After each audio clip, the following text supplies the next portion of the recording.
Match des retrouvailles aussi, Gérard Rouillet et Luis Fernandez, qui cette fois ne sont pas du même côté, mais qui ont quand même le sourire. Les deux joueurs se respectent, même s'il est évident qu'ils vont se détester, entre guillemets, pendant 90 minutes. Enfin, qu'ils ne seront pas du même côté, comme je vous l'ai dit. Pas trop de tension avant la rencontre, quelques petits sourires. Il faut dire que les joueurs des deux équipes se connaissent bien, comme par exemple les anciens Messins, Claude Lovis, l'arrière droit du Racing, Bocandé.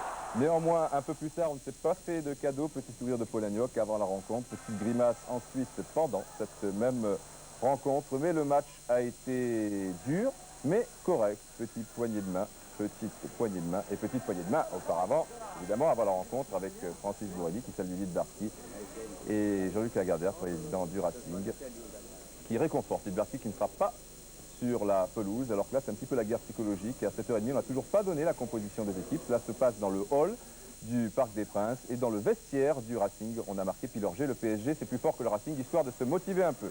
Du beau monde évidemment aussi dans les tribunes, match de gala, alors vous avez reconnu les chanteurs, les animateurs. Il y a même l'avocato Agnelli, le monsieur Juventus et monsieur Fiat, en grande discussion avec Jean-Luc Lagardère. Petit sourire évidemment s'il nous prêtait Platini au Parc des Princes. Ça serait sympa pour le Racing, petite discussion aussi entre monsieur Borelli et Jean-Louis Piette. Problème de cohabitation, mais vous savez qu'il n'y a pas de problème pour les vestiaires. À droite, c'est le Racing et à gauche, c'est le PSG. Pour le reste, on verra plus tard. Place au match. Maintenant, match remporté, vous savez évidemment, par le RC Paris, 2-1. Pas mal d'avertissements.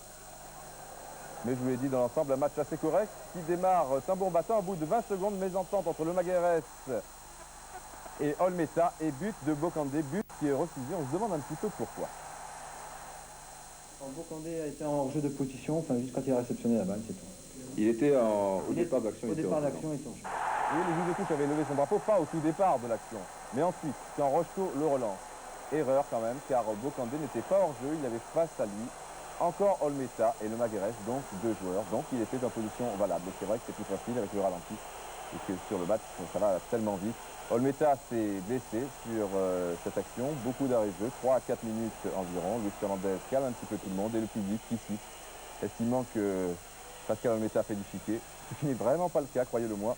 Et ça explique un petit peu en partie ce geste de dépit. Quelque part, il a raison d'en vouloir au public qui s'est montré très sévère à l'égard du Racing.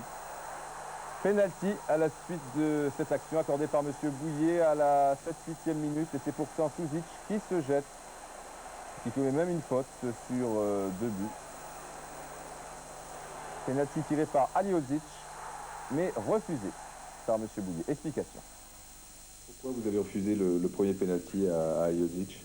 Bien, premièrement, il y avait des joueurs de Paris Saint-Germain et du Racing qui étaient rentrés dans la surface avant que j'ai sifflé. Alors, voyant donc que ces joueurs étaient à la surface, j'ai sifflé pour qu'ils ne shootent pas le penalty. Bon, ben, étant donné qu'il a marqué, de toute façon, il était à refaire. Le plan arrêté avant de tirer, donc il y avait des joueurs sur la surface. Il faut le retirer, c'est normal, c'est le règlement. Mais le problème, c'est qu'Aliozic a voulu tirer du même côté et assurer un petit peu plus.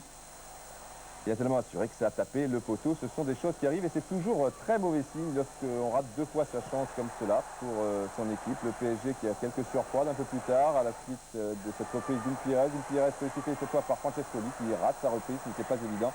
Tusso pousse trop loin son ballon et au départ, la première fois, c'était une belle passe de Paz uruguayen. Nous y reviendrons. Tir de Rocheteau sur le poteau. Vous voyez qu'on assiste à une première mi-temps où il n'y a pas beaucoup de temps mort, où tout est possible, où tout peut basculer. Le match est assez équilibré. Encore une occasion pour le Pires, mais léger avantage tout de même au PSG qui fait l'essentiel du jeu.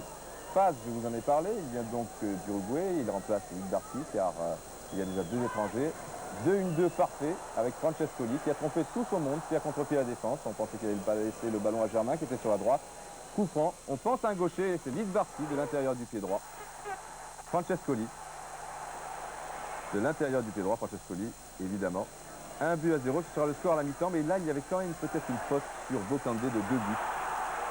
Et oui, 2 buts qui filent vite là, qui n'emmènent pas large, car effectivement dans la surface de réparation il y avait encore un pénalty, mais ça allait vite, que voulez-vous. 1-0 à la mi-temps pour le Racing, le PSG qui fait le forcing, Aliozic sur le poteau et Rocheteau qui a bien suivi. Après 49 minutes de jeu, le PSG, c'est assez logique quand même, revient à la marque. Une occasion pour Ajman, un jeune junior, rentré quelques minutes auparavant. Manque un petit peu de confiance sans doute. Une superbe parade d'Olmeta sur ce coup franc d'Haliozic. Olmeta qui tape sa tête contre le poteau, mais qui se relève immédiatement. Toujours une poussée terrible du PSG. Et le Racing, sans doute, à cet instant de la partie, qui se contenterait bien d'un match nul, car le PSG fait l'essentiel du jeu.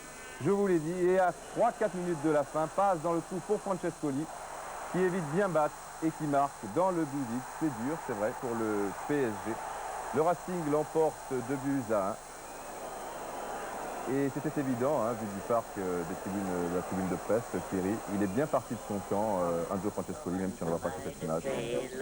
Donc le but était tout à fait valable. Le terrain, vous vous sentez mieux, plus à l'aise ce soir, c'était bien? Oui, c'est bien parce que l'équipe jouait un peu plus rapide que les autres matchs. Donc Enzo Francescoli, l'homme du match, c'est Paz qui donne ici à Francescoli, qui trouve petit à petit ses marques dans notre football, remarquable dribbleur, et qui va donner un troisième Uruguayen. Il s'agit de Ruben Ultierrez.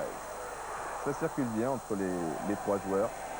Et puis donc ce Racing PSG, c'était les retrouvailles de Luis Fernandez, qui salue ici son ancien public. Écoutez.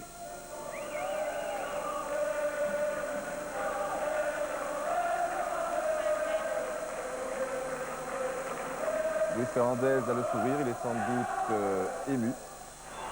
Même s'il a été sifflé par une autre partie du public tout au long de la rencontre.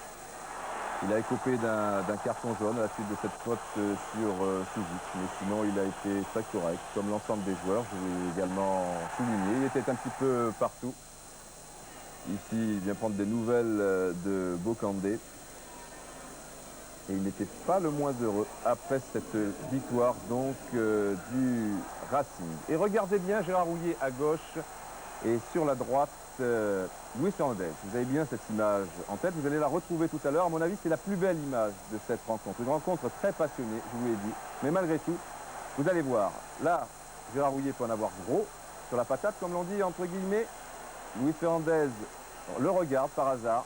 Les regards se croisent et regardez, et oui, Gérard Rouillet a fait un petit sourire à Luis Fernandez et il est très fair-play. Il n'insiste pas. Je crois que c'est avec ce genre de réaction, Thierry, qu'on arrivera un petit peu à dépassionner.